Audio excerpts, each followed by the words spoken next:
Welcome, and thank you for clicking on my video. Today, we're going to be discussing a lot of things, but we're going to be getting you those updated daily expected moves. We were not able to tag one kind of sitting right in the middle, so those market makers were most likely able to break some in today. But we need to talk about volatility too at the end of this because we haven't gotten that pop we were looking for, and we're getting closer and closer to expiration. So as you can see, the SPY has not confirmed down on the 2-hour chart. The Qs have not confirmed down on the 2-hour chart with that riskiness in there at being in negative territory. We're going to go over.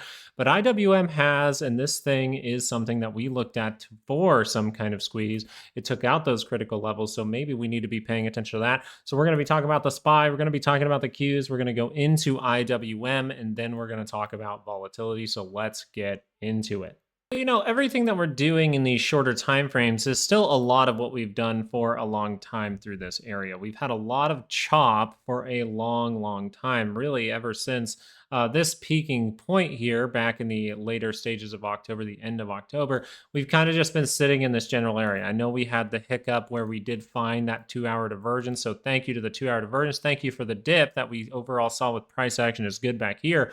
But since then, we've really just been in this up and down. Are we going to be able to break through? The key thing that's happening here, as far as the bigger time frames, and maybe we'll go over this more this weekend, is you're getting more and more time for the weekly chart to get more and more out of those oversold conditions. I think that's interesting, and you're giving more time for this daily signal to potentially turn to the upside. But if we start to make new lows, things start to get a little bit riskier in my opinion. Sorry about the burp. So we haven't seen that confirmation. So what we're doing in the shorter time frames is really doing our homework in here because we do have some good structure. And I first of all just wanted to go over price action before we get into the daily moves and the technicals here, because they're very similar than yesterday. What price action thing were we saying yesterday would be very nice in this area to tell us that we're going higher? Well, we want to really take out the previous tick high. And as you can see right here, we see that we have overall taken out that level. So price action would suggest that if the 2-hour does curl down, it would still lean towards pullback at this point. Now we'll do our homework on the 30-minute to see if we're getting any kind of rolling to beat out this low. It's not necessarily a good look there, but we're looking for that left head and right shoulder. And the main thing you needed to do in order to get that was take out this level. So on the 2-hour chart, we still want to take our indicators into consideration. The technical side here is what I overall use for my trading, right? And price action for some extra analysis. But the 2-hour crosses down right here. We're getting the confirmation with the bars, right? 2 of these bars here, overall negative, with the 9 coming across here. We are seeing that the MACD hasn't crossed, but the RSI has. So if the lagging indicator does cross down, you're so close to negative territory that you don't know if this could be some kind of dump. So it wants to be very risk managed right here. But going into tomorrow, I'd say if we do get some kind of pullback, some kind of 2-hour pullback starting here, well, then tomorrow we would look for a downside move about 686.31. If we're going to violate that, and by the way, if we come down to these levels, we could remain down here for a few days, by the way. We could remain, I'm wondering if we remain down in these areas, all the way up into potentially next Wednesday. You notice that next Wednesday would come up right about here. That would be your VIXpiration. So are we going to see some kind of volatility pump during or before or right after expiration would be the question. And as we have not squeezed past these levels significantly yet, I would be cautious of some kind of drop before, in my opinion, but we'll have to see how the signal shaped up. This 2-hour MACD has not crossed down yet. The overall thing that I'm getting at here is we still have good structure. We still have a solid amount of buyers. And if we really wanted to really scare and shake up the market, we could come all the way back down and to test these buyers if we really want to. I don't want to play around with those levels, but that means we're going to have to look at the 30-minute chart, because if the 30-minute chart curls up, which it looks like it's trying to reject right now, notice it's trying to reject into that negative territory. That's why we could look for potential to stay down here at these levels into that Wednesday and maybe set up some kind of divergence trap. That would be very nice, and we'll be watching for that. So as of right now, we have no confirmation of the extension to that 702.91. We do not have that as of today. Now, if we do get that 30-minute confirmation to the upside, we're able to make a new high here. We can drag this out up into that move. Potentially by the end of Friday, we'll have to see if that's going to take place. So if the 30-minute crosses up, you're still positive You can test this high, go make a new one. That needs to be said. But also on the other side, you're still in that back and forth. You're still kind of in this battle up in here. Which way are we going to break?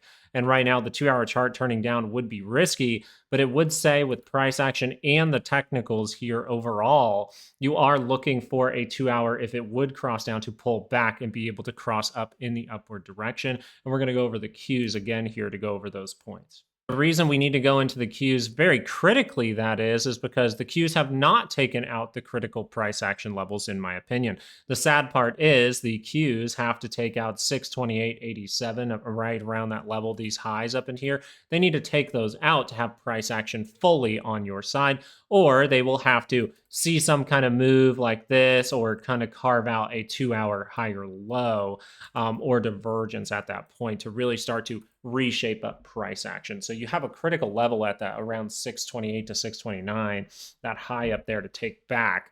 That would be the price action level to take back to get that on your side. The technical side here is still saying, hey, we're still negative. We haven't gotten the breakthrough to push this into positive territory to get those on the bull side. So the 2 hour chart curls down here. It's blatantly in negative territory. This means that the Qs not only can test these levels, right? These are strong buyers in here. We'll see if they get tested, but we can actually sweep that low. We actually can sweep this low if we want to, and maybe even set up a 2 hour divergence. If you see 2 hour divergence here, that tells you that the daily chart is very likely to curl up, and that is close enough to the center line. The last time we were around this position was right here, and look at that nice move. And we had a 2 hour divergence there. How awesome was that? Now we can look for the same thing over here if we do go through that period of volatility before expiration for the 2 hour chart. So the 2 hour chart is going to be very, very critical here. We're going to go over the 30-minute in a second, but we want to pay attention to tomorrow. We do have 619.50 to the upside. We have 606.72. That second standard deviation taking you to about here. The upward second standard deviation would take you to the weekly expected move. So on the 30-minute chart, we see that this is crossing up right now, but does it look like strength is overall what I'm getting at here. This doesn't really look like strength to me. What you would have liked to see off of this little spike down to that 5-day is a nice squeeze up and end at a high of day. That would have been very nice for a continuation squeeze. So if the 30-minute just crosses down tomorrow, and then you're going negative, you're coming down potentially into that daily expected move of 606.72. And who's to say we're not going to keep that thing going as of right now? Because if you're dipping into negative territory in this area right here for negative territory, I like to look for those higher lows. I like to look for the divergences to set up. As of right now, it's trying to say, right, your indicator is kind of like, hey, I've made a higher low point, but we haven't seen that buying really come in. So tomorrow we'll have to shape this up very nicely. Critical levels for tomorrow, but I would be open to some volatility before expiration actually does take place, especially if the 2 hour curls down. You have to be cautious of it, especially with the Qs as they are in negative territory and can test the low and go make a new one. So I would get these levels on your chart for tomorrow. I would get this level on your chart for the week, and I would put this level on your chart for the month for the Qs. IWM is a lot of the reason that I'm saying this type of thing, right? We were talking about the critical level to take out for IWM was right here. I was suggesting I really thought we could take that out. We ended up taking that out. I suggested that during our live show last week. But during this time, we were talking about a 2 hour pullback potentially happening to give you the left shoulder that could have been. Do you see how it looks like we are starting some kind of downward move here? It looks like we can come test these buyers down towards that 258 level. That would be the point that I would really be paying attention to tomorrow. And you notice this too. This has actually crossed down. So this is saying that we are going to get some kind of 2 hour move here.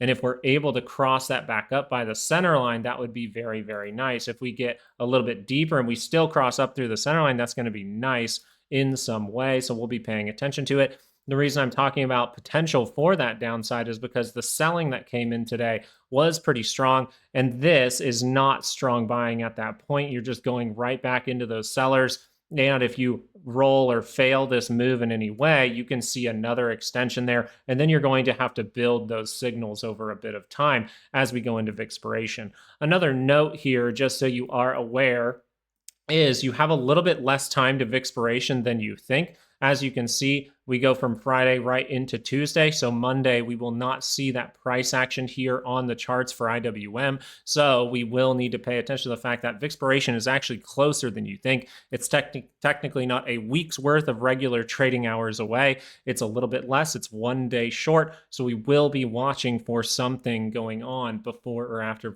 expiration. And I think it would be a good time to do it before expiration, in my opinion. Now you can kind of see why I'm suggesting we can do something before expiration. It's because we've still set up the weirdest, but you have set up some kind of divergence point over here. Very strange. But notice how that 1683 comes in, right? These are the levels that I read off yesterday. If you want them, you can just look for them here. These are just levels throughout my anecdotal data, my personal trading that I noticed very, very important for volatility, the VIX here. And I've been watching them for years now. So 1683 is one of those levels. This is where we can actually get the potential 2-hour reaction. Now, this can be considered in some way a 2-hour divergence right here and a 2-hour divergence right here. So do we want to mess with the market if that 2-hour turns down? No, because you do have a signal that I wouldn't say is the most clear here, but it is there. So you have to treat this like the daily can get another move here and not necessarily cross down. It can cross down. These things can fail, but I really want to see this. I want to see a significant lower high, a significant divergence from volatility. This means for me personally, I would like to see this to give me some confidence that we can break to the upside and really start to make our way to potentially 720. Obviously, we got to get through 700 and 710 first, but this right here, if we can actually get a pop in volatility, you'll notice that that pop in volatility can take place, and then we can go into something like a Wednesday by that expiration and actually confirm to the downside. Now, this is me suggesting something I'm looking for a potential setup. This isn't me saying that this is happening or has to happen.